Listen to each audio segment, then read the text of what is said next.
aku pakai celana, itu tuh aku sempet ditegur anehnya. Terus lucunya itu pernah ditegur. Ditegur, maksudnya ditegur sama-sama gitu? Bukan sama manusia lagi, sama makhluk halus malah ditegurnya.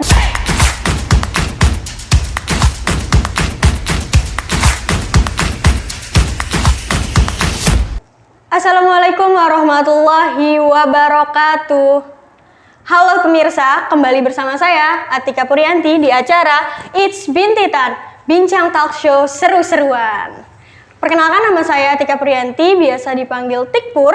Kali ini saya akan memandu acara 25 menit ke depan. Alhamdulillah, pada kesempatan kali ini saya akan membahas seputar pergaulan yang islami. Berbicara tentang pergaulan, pasti setiap remaja mempunyai konsep yang gaul dan berbeda-beda. Nah, bagaimana sih pendapat para santri mengenai tentang gaul yang islami? Di sini saya sudah menghadirkan narasumber yang sangat spesial karena bernotaben dari pondok pesantren. Please welcome Anissa Nabila Fatimah. Halo, assalamualaikum warahmatullahi wabarakatuh. Waalaikumsalam. Perkenalkan, nama aku Anissa Nabila Fatimah. Aku berasal dari Jakarta yang merantau ke Pekalongan tentunya ya, untuk berkuliah di Universitas Islam Negeri Kiai Haji Abdurrahman Wahid. Tentunya juga di sini selain aku kuliah, aku juga di sini mondok di pondok pesantren. Oke, berarti ngampus sambil mondok gitu? Iya. Berarti kalau misalkan kampus sambil mondok itu kemauan sendiri atau dari suruhan orang tua? Kalau aku pribadi sih, kemauan aku sendiri. Aku yang mau mondok sendiri. Mau mondok sendiri, terus kenapa memilih YIN Pekalongan, UIN Gus Dur Pekalongan? Ya karena berbasis Islami sih pastinya. Kan ada UIN yang lain tuh, kan kenapa milihnya Pekalongan terus merantau buat pondok? Ya. Iya. Kalau ya di Pekalongan tuh tempatnya mungkin menurut aku tuh spesial karena emang banyak yang agamanya juga kental di sini. Nah, kemudian di Pekalongan juga ada UIN. Nah, di situ sekalian mondok dan kuliah. Sekalian mondok dan kuliah. Berarti Anissa ini seorang mahasiswi yang meninggalkan kampung halamannya dari Jakarta ke Pekalongan untuk mengenyam pendidikan. Oke, jadi nanti saat kita bakal ngebahas ada beberapa pertanyaan mengenai pergaulan yang islami. Nanti kita akan sharing-sharing untuk di segmen kedua. Kayak gitu.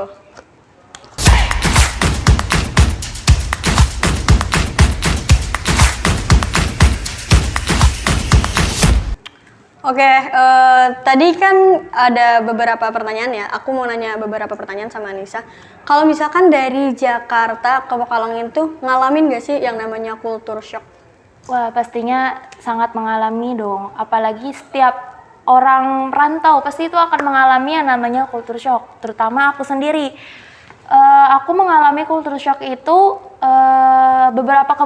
beberapa bulan kemudian setelah aku hadir di Pekalongan. Ya, contoh culture shocknya yang kayak gimana gitu? Bisa Kayak di-sharing apa gak sih? ya? Kalau aku tuh lebih susah untuk beradaptasi sih. Susah beradaptasi itu pasti. Soalnya aku juga dari Jakarta kan. Iya. Itu ngalamin culture shock juga, terus pergaulannya juga pasti. Kalau pergaulan gimana tuh? Dari Jakarta ke Pekalongan tuh pasti kan ya, beda. pastinya beda sih ya. Apalagi kan kalau aku nih notabene orangnya tuh suka menyendiri gitu. Kurang ya seperti itu. Kurang bergaul gitu. Tapi sekali kita bergaul pasti ya ekstrovertnya juga keluar lah. Berarti bisa ini ambivert ya? Bisa dong. Bisa menyesuaikan diri seperti itu. Tapi kalau misalkan pergaulan di Jakarta sama di Pekalongan tuh berbeda apa enggak sih? Ya tentunya sih sangat berbeda banget sih. Dari segi apa tuh? Misalnya pakaian kah atau cara bahasa atau gimana? Kalau cara bahasa ya pasti Jelas sudah ketahuan jelas banget ya. Terus juga kalau bahasanya kadang suka dibodoh-bodohin sih. Suka dibodohin kayak gimana? Iya, itu suka dibodohin kalau kayak kita nih nggak tahu bahasa Jawanya ini apa. Nah, ketika kita nanya, terus dia tuh malah, kamu nggak boleh ngomong kayak gitu. Udah, seharusnya kita nggak boleh ngomong kayak gitu. Tapi sama dia, ngomong aja. Oh iya, paham. Jadi kayak kalau berarti kita harus benar-benar paham juga bahasa Jawa biar kita nggak disepelein sama orang-orang sini. Iya, seperti itu. Kita juga di sini harus beradaptasi gitu sama mereka, pergaulan mereka, sama nada bicara mereka tuh kita harus mengikuti seperti apa, bahasanya juga kita harus mengerti seperti apa. seperti itu. Oh, berarti misalkan di Jakarta nih kasar kan, misalkan orang-orangnya kan kasar, terus di Pekalongan ini notabene orang-orang Jawa itu halus, lembut. Berarti apa namanya, kita memaksimalkan untuk berbicara lembut juga kepada Iya, teman-teman kayak gitu. kita harus menyesuaikan lah diri kita supaya kita bisa diterima di tempat itu. Oke. Pernah gak sih ngalamin yang namanya pas apa namanya, teman-teman dari Jakarta tuh kayak, ih lu sekarang ngerantau di Pekalongan, nggak usah temenan sama gue kayak gitu. Pernah terintimidasi kayak gitu? Kayak misalkan kan, ini kan kita di Jakarta kan terlalu high gitu kan, misalkan high. Terus pas ke Pekalongan ini, Anissa juga mondok. Jadi kan pergaulannya itu kan jelas berbeda. Itu kayak gimana tuh, Sa? Gimana maksudnya, sama kayak sama orang sekitar Pekalongan atau sama anak Jakarta sama sendiri? anak-anak Jakarta pas misalkan Anissa lagi balik ke Jakarta kayak, wah anak pondok nih, kayak dibercandain juga. Ya, kalau semisalnya aku balik ke Jakarta, kayak ya alhamdulillah sih tempatnya aku tuh semuanya mendukung loh. Kalau ada anak salah satu dari tempat tersebut mondok, apalagi keluar Jakarta, yang itu pasti ya Anissa nggak kayak dilecehin gitu sih, enggak, cuman kayak Anissa ngajar ngaji ya, malah aku disuruh kayak gitu. Jadi ada poin plusnya ya. Anissa ngajar ngaji ya, abis ini ya gitu, tolong bantu ini. Jadi kan ada kayak kita kembali ke tempat asal kita, ke kampung halaman kita bisa menjadi bermanfaat di sekitar kita tersebut. Oke, itu dari konsep lingkungannya juga ngedukung kalau misalkan Anissa ngerantau ke. Iya, seperti itu. Kayak gitu ya. Oke. Berarti misalkan kayak gitu, kita kan punya manfaat banyak. Terus teman-temannya juga support. Nah, ini kita balik ke tema ya. Tema kita kan pergaulan yang Islami. Nah, menurut Anissa, gaul tuh penting gak sih? Wah, apalagi kita kan cewek nih, gaul itu penting banget sih menurut aku.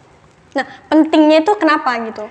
Ya karena kita nih, aku juga kan mahasiswa KPI ya. Jadi tuh kita tuh harus mengikuti pergaulan yang masa sekarang itu seperti apa, agar kita tuh bahasanya tuh kayak nggak ketinggalan zaman lah gitu. Ya biar nggak ketinggalan zaman, terus biar apalagi sih kalau misalkan kita gaul kan otomatis lingkungan kita juga banyak yang ini ya, maksudnya apa sih?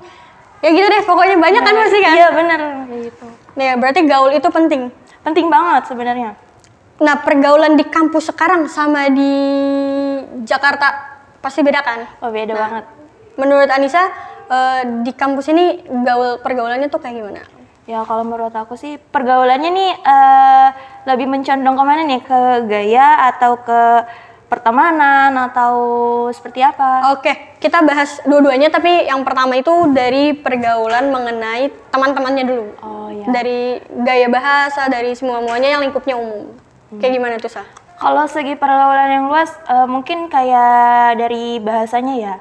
Kita tuh alhamdulillahnya sih di kampus ini tuh dari berbagai macam-macam daerah sih. Oh iya benar.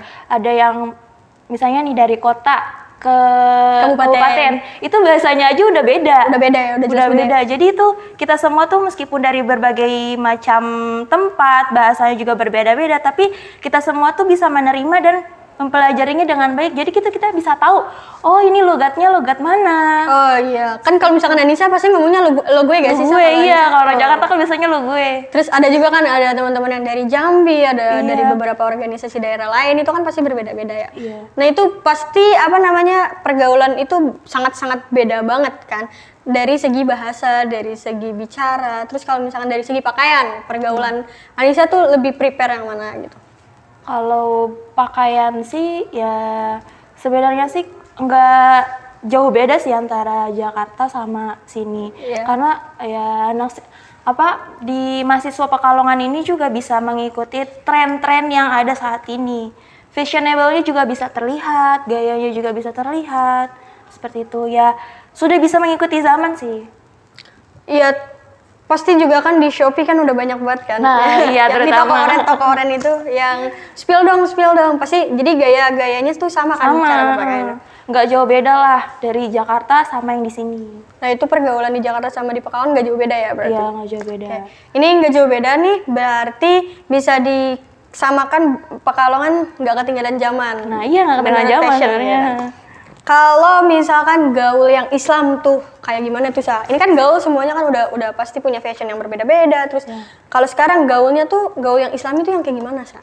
Kalau menurut aku ya, dari yang pertama dulu nih, dari segi cara berpakaian. Cara berpakaian. Cara Gimana berpakaian. tuh? Kalau dari segi cara berpakaian yang gaul Islami, itu tuh kita emang harus ngikuti zaman, tren. Iya. Akan tetapi kita juga harus memenuhi syariat-syariat Islam yang ada. Maksudnya syariat Kayak Islam tuh kayak gimana? semisalnya kita menutup aurat dengan baik, tidak memamerkan kemolekan tubuh kita. Kan ada tuh yang pakai jilbab tapi bentuk tubuhnya juga masih kelihatan. Oh, berpakaian tapi kayak telanjang gitu kan, Nah, jadi bentuknya kelihatan. iya. Nah, itu berarti nggak disarankan untuk memakai yang seperti itu. Ya tidak, karena ya syariatnya emang sudah seperti itu, menutup auratlah dengan baik. Gitu. Oke, menutup auratlah dengan baik. Itu khusus untuk perempuan saja atau emang semua muslim atau muslimah itu harus menutup aurat yang baik? Ya sebenarnya semua muslimah itu harus menutup yang baik, menutup aurat dengan yang baik, karena ya kita sudah tahu lah sebenarnya kita sudah dewasa, akal baliknya sudah ada. Ya, akal pikirannya juga ada. Sudah berpikir matang, sudah tahu mana yang baik dan mana yang salah, seperti itu. Oke. Karena ketika kita menjaga syariat juga ya, ada sebuah hadis di dalam kitab hadis Arba'in Nawawi. Hadis Arba'in An-Nawawi ya, aku Iya, tahu. iya di dalam kitab itu di salah satu hadisnya, aku lupa yang keberapa, intinya tuh di dalam hadis itu menjelaskan mengenai ketika kita menjaga syariat Allah, maka Allah akan menjaga diri kita. Masya Allah. Seperti itu. Ketika kita menjaga Syariat Allah, maka Allah akan menjaga kita. Berarti yang pertama itu syariat kita harus dijaga dengan baik gitu. Nah ya seperti kayak tadi cara berpakaian kan Allah telah mempertimbangkan cara berpakaian yang baik itu seperti apa sih? Oh iya Gitu. benar. Iya. Allah juga menurunkan sebuah perintah kepada kita juga itu untuk menjaga diri kita sendiri. Ya sungguh baik sekali Allah. Allah sebenarnya. emang baik banget sih. Iya. Apa ya? Sebenarnya banyak pertanyaan saya yang mau ditanyain. Cuma kita kulik satu-satu dulu ya saya. Nah, boleh. Pernah kan kalau misalkan menutup aurat berarti seharusnya tuh perempuan-perempuan di sini tuh harus memakai rok, bener-bener rok, atau yang penting pakai celana tapi nutupin aurat gitu. Itu Anissa lebih setuju yang kayak gimana? Maksudnya pendapat Anissa? Kalau menurut aku sih ya, pakai seharusnya sih perempuan itu ya pakai rok seharusnya. Pakai rok. Kan ada dulu pernah gini, kalau misalnya perempuan pakai celana itu dia tuh menyerupai laki-laki dan itu dilarang banget sama Allah. Nah, enggak dilarang. Oh, enggak juga dilarang. sih. Jadi maksudnya Sebenarnya- gimana tuh? Sebenarnya gini, boleh perempuan pakai celana, asalkan celananya itu tidak ketat banget. Kan seperti yang telah tadi dijelaskan yang pertama tadi loh itu, Dari- kemolekan tubuhnya. Nah, seperti itu. Jadi memakai, sebenarnya menurut aku sih ya, larangan untuk memakai celana itu cuma sebagai peringatan. Peringatan Iya. awal, peringatan awal. Peringatan supaya kenapa ya? Biasanya tuh orang-orang semakin kesini malah ya tadi mereka tuh memakai celana tetapi celananya tuh yang ketat, yang membentuk tubuh. Oke. Seperti itu ya, sama aja dong bohong meskipun pakai hijab.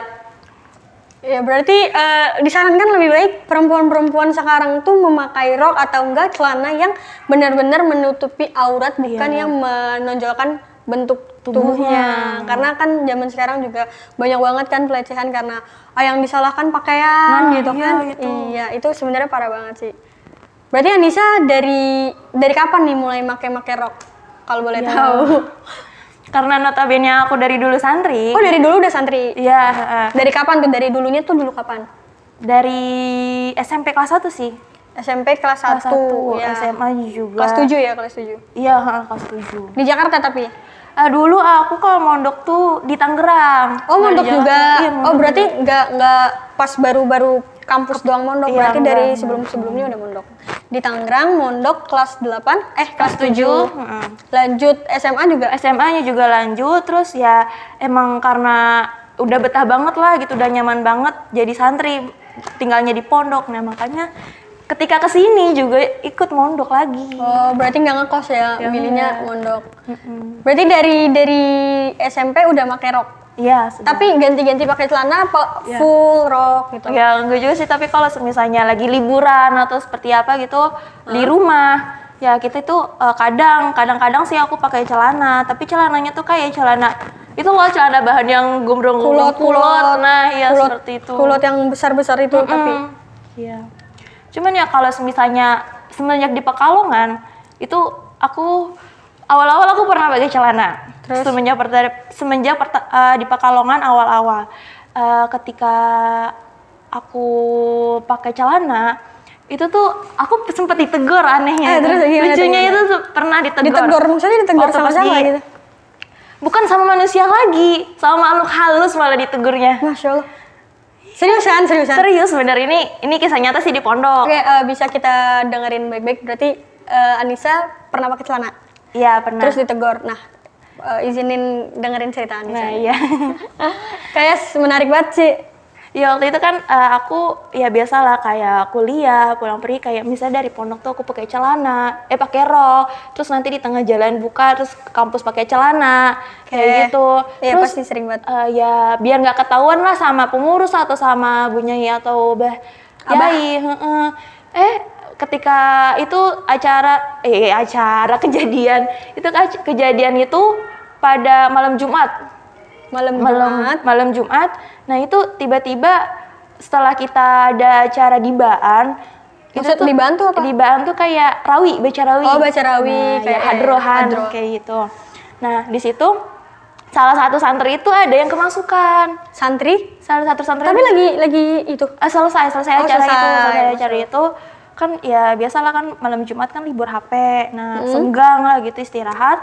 Nah di situ ada salah satu santri yang kemasukan.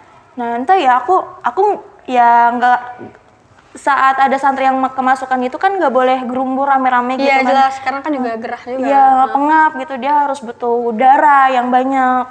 Seperti itu. Nah, setelah kejadian itu aku kan termasuk pengurus juga, jadi kita briefing di situ kenapa, masalahnya kenapa, kita selesain, kita tuntasin. Ternyata di situ makhluk halusnya yang masukin ke tubuh Anak santri itu, dia tuh bilang gini, kalian tuh ya mbak-mbak pakai bahasa halus ya. Oh, pakai bahasa Jawa, Jawa halus gitu. Kromo ya, kromo. Yo kromo, tapi ini aku pakai bahasa Indonesia aja Iya, ya. arti ditranslatein aja. Iya. Itu dia bilang gini, kamu tuh sebagai santri emang nggak malu pakai celana keluar seperti itu.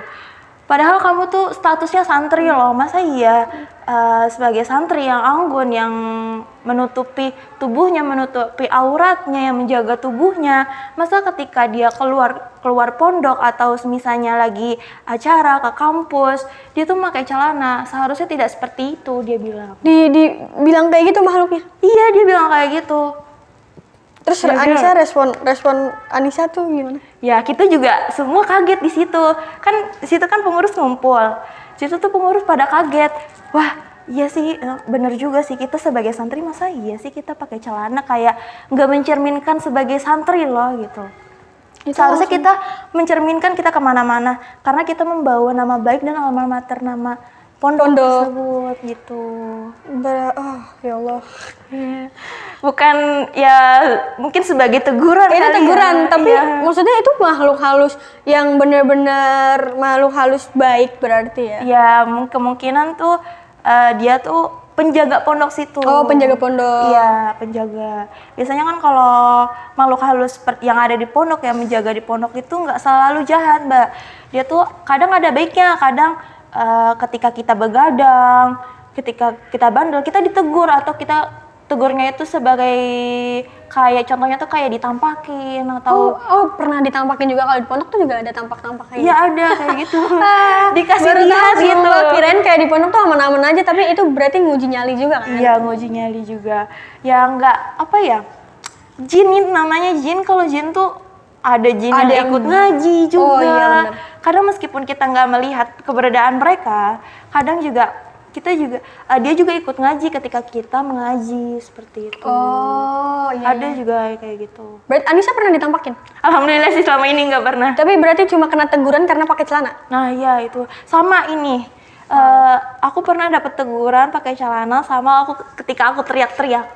Maksudnya gimana? Maksudnya Kayak- teriak-teriak gimana? kayak ini loh, kan biasanya tuh pengurus kan suka ngegebrakin gitu.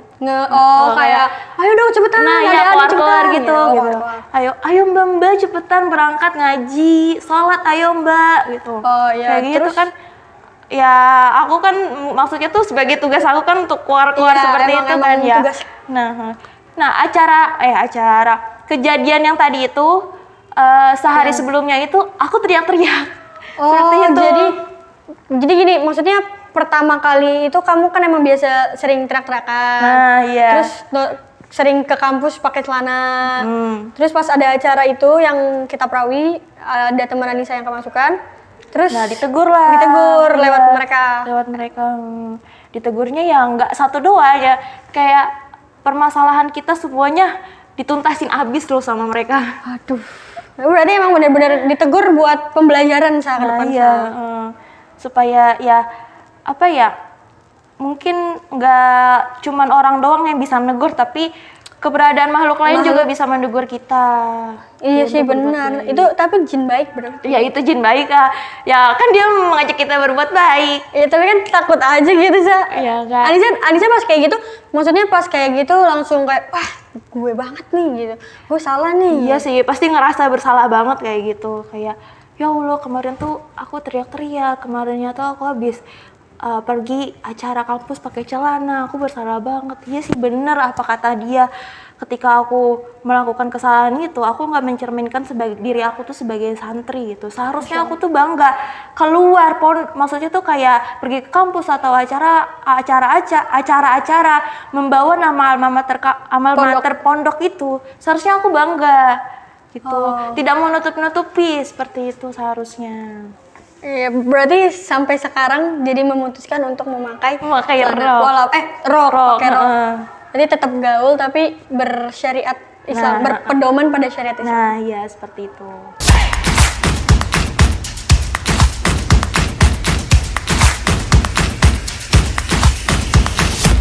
Oke, berarti kita harus berpedoman pada syariat Islam dalam bergaul. Iya, tentunya pasti itu. Oke, Sah, ini udah beneran 25 menit lebih kayaknya, Sah. Kita ngobrol-ngobrol nggak berasa banget, Sah. Ada last pertanyaan buat Anissa. Ada gak sih tips and tricks biar remaja kita saat ini istiqomah dalam pergaulan yang islami?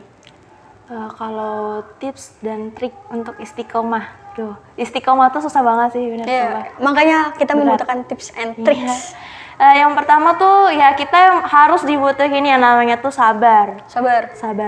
Sabar ya dalam artian ketika kita cara kita berpakaian, menjaga berpakaian kita supaya tetap seperti itu, maksudnya tuh kayak nggak hari ini pakai rok besok pakai celana. Oh berarti harus konsisten. Ya harus konsisten seperti itu, kan istiqomah. Iya sih, maksudnya berarti tetap rok aja gitu. Ya rok aja gitu. Ya memang sih kita tuh dalam sebuah perjalanan itu kita kan bertahap kan. Ya nggak apa-apa, pelan-pelan aja. Yang penting nanti ke depannya itu mendapatkan sebuah hasil yang terbaik seperti itu. Nah hasilnya itu adalah sebuah keistiqomahan kita dalam menjaga berpakaian kita. Nah tentunya juga kalau sebisanya bergaul nih ya, bergaul kadang nih Kak, kita tuh sama lawan jenis. Oh sama lawan jenis, kenapa? Suka aturlah batasan jarak kita sama lawan jenis seperti itu, jangan kayak nggak berduaan kemana-mana, mau kayak niatnya mau tugas tapi malah jalan-jalan berdua. Itu sebenarnya sangat dilarang sih. Iya kan, sangat-sangat dilarang seperti itu.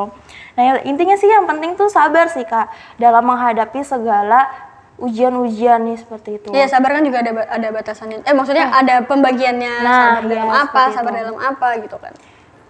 Dan juga yang buat aku insya Allah istiqomah ke depannya. Amin ya Rabbal Alamin. Aku tuh selalu ingat kata-kata abah aku di pondok pesantren yang dulu.